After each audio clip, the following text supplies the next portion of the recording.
Hi and welcome to my December review. We have a slightly more challenging month this month because we have a lot of oppositions and squares. This is good because it promotes growth.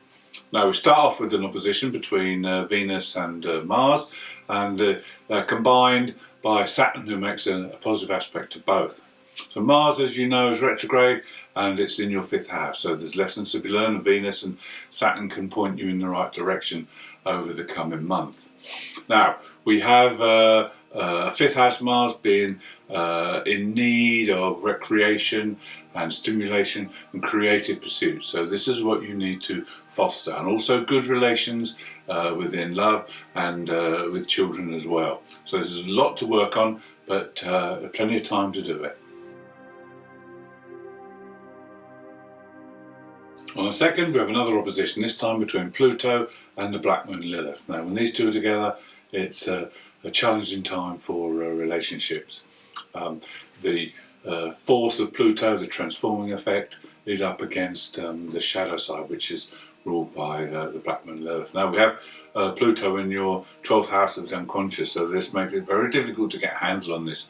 But there will be things that come up, maybe from the unconscious, or maybe from the mundane world on the other side of the opposition, that will actually affect your relationship, because this aspect will not allow anything that is false or weak to carry on. So it will surface this, and this will have to be dealt with. But also, because your aspect is across the 6th and 10th, there's going to be aspects of your daily routines that come into this as well. So you need to be very conscious of what you're doing, because with Pluto in the unconscious area, there is a strong force that may overtake you while you're not concentrating. So you need to be very careful and being really very much in the here and now. On the 3rd, we have an aspect between the Sun and Chiron, and this will help with healing. These two together are very good for healing the soul, but also very good for showcasing any talents that you have hidden away. On the 4th, we have Venus making a square to Neptune, so this will add creativity to your day. But on the 5th, it's more important because Neptune starts to move direct again and will slowly start to gather momentum. Now, this is good if you've been working with Neptune over the retrograde period and working on your value system, then you will surely reap the benefits now.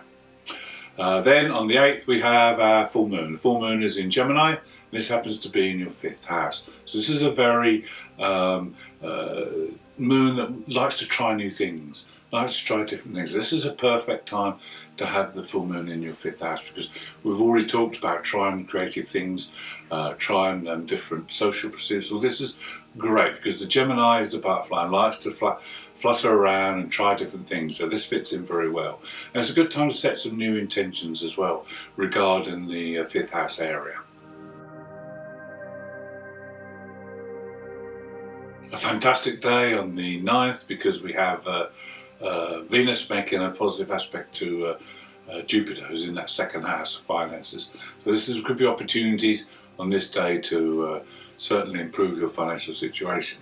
There's just one word to be wary of: overindulgence, because this aspect can also lead you to spend more money than you probably would want.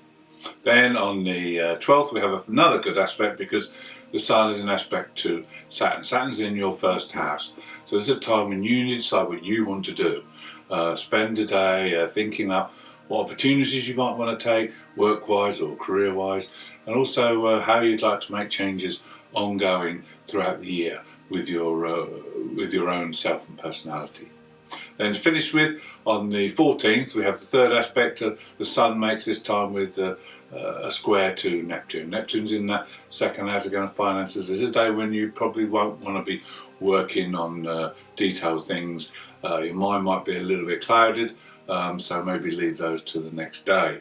But certainly this will add a bit of creativity, but you will feel it's hard to concentrate, and your vitality might be a little bit down. There's an unusual configuration on the 15th when Mercury makes an aspect to Chiron, but also aspects to the Moon's nodes. Now, the Moon's nodes are represented by the past and the future. the North Node being the future and our spiritual way forward. But the South Node, as our past, and it likes to pull us back to that past. Now, Cupido is conjunct the South Node. This is Cupid, so this is a time when someone, a lover or someone from the past, may reappear and try and take you back down the old route of the South Node. You have to resist, push forward to the North Node in your spiritual way forward. On the 17th, we have Mars making an aspect to Chiron. Now, Mars is in that 5th house, Chiron in the 3rd house, so of the mental side. So this is a good time to think of ways to overcome obstacles that will unleash Mars in that creative and social area. On the 19th, Venus makes the same configuration as Mercury did. So again, there's things coming back from the past. These could probably be past desires or feelings that will come back to haunt you, and you need to put them aside and move forward to the North Node. No better time to do this than on the 21st, on the winter solstice, when the Sun makes contact with Jupiter. This is always a good time to get a real boost, not only in confidence but of drive, so that you can get the initiative to get things moving.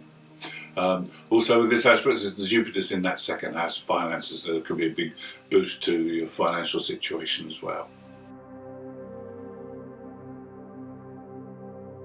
On the 22nd, the Sun moves into Capricorn, and on the 23rd there is a new moon. Now, this is all happening in your 12th house, so this is not a time of expending great energy. This is a time of quiet reflection, of taking stock, of doing a little bit of self-healing and recharging your battery, ready for next month, because in a month's time, when the Sun moves into your sign of Aquarius, then it's going to be full on, and the next new moon will be in your sign as well, and this will be a very powerful time for you. In the meantime, it's good to work behind the scenes, mull over what's been happening over the last year, and then start to think about the changes you want to make going forward into next year.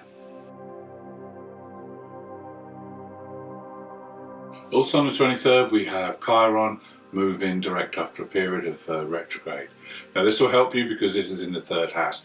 This will sharpen up your mind. This will make you become more logical and direct in your thinking. Then we have 2 aspects to Neptune between the 24th and 28th from Venus and Mercury.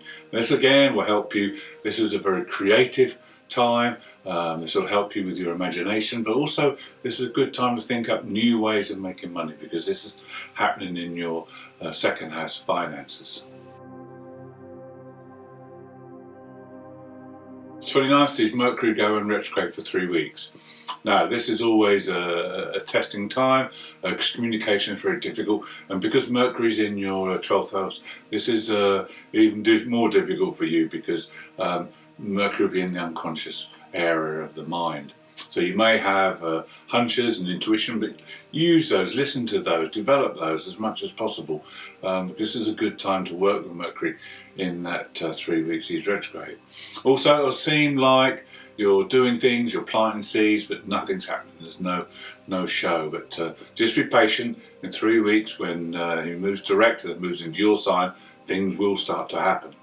Then to finish the month, we have a very intense aspect, but again, it's happening in your unconscious area of the chart in the 12th house. So there is Venus coming together, Pluto, which is very intense desires, and these may be coming through from the unconscious. So just be wary on this day.